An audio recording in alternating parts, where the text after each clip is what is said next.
કોઈ પ્રાર્થના નથી કે તે કોઈ ભજન નથી, તે આપણને જીવન જીવવાનો માર્ગ બતાવે છે। તો પહેલા આપણે બોલ્યા નમો તસ્સ ભગવતો અરહતો સમ્મા સંબુદ્ધસ્સ, એટલે કે મારી સન્મુખ છે તેવા ભગવાન અરહત ગૌતમ બુદ્ધને હું નમન કરું છું। પછી બોલ્યા બુદ્ધં શરણં ગચ્છામિ, એટલે કે હું બુદ્ધની શરણે જાઉં છું। પછી બોલ્યા ધમ્મં શરણં ગચ્છામિ, એટલે કે હું ધર્મની શરણે જાઉં છું, ધર્મના નહીં। પછી બોલ્યા સંઘં શરણં ગચ્છામિ, એટલે કે હું સંઘની શરણે જાઉં છું।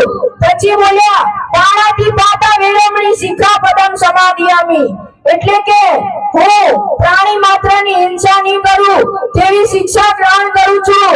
પછી બોલ્યા અદિન્ન દાન વેરમણી સિક્ખાપદં સમાદિયામિ, એટલે કે હું ચોરી નહીં કરું તેવી શિક્ષા ગ્રહણ કરું છું। પછી બોલ્યા કામે સુમિચ્છાચાર વેરમણી સિક્ખાપદં સમાદિયામિ, એટલે કે હું વ્યભિચાર નહીં કરું તેવી હું શિક્ષા ગ્રહણ કરું છું। પછી બોલ્યા મુસાવાદ વેરમણી સિક્ખાપદં સમાદિયામિ, એટલે કે હું જૂઠું નહીં બોલું તેવી શિક્ષા ગ્રહણ કરું છું। પછી બોલ્યા સુરામેર મચ્ચ પ્રમાદ થાના વેરમણી સિક્ખાપદં સમાદિયામિ, એટલે કે હું નશીલા પદાર્થ કે શરાબનું સેવન નહીં કરું એવી હું શિક્ષા ગ્રહણ કરું છું।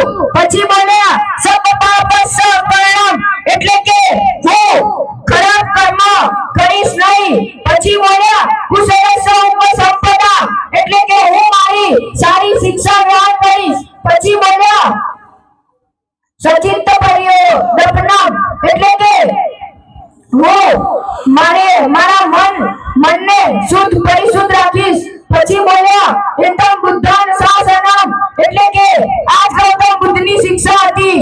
છેલ્લે બોલ્યા સાધુ સાધુ સાધુ, એટલે કે આ બુદ્ધના સુંદર હતી ને સુંદર હતી। જય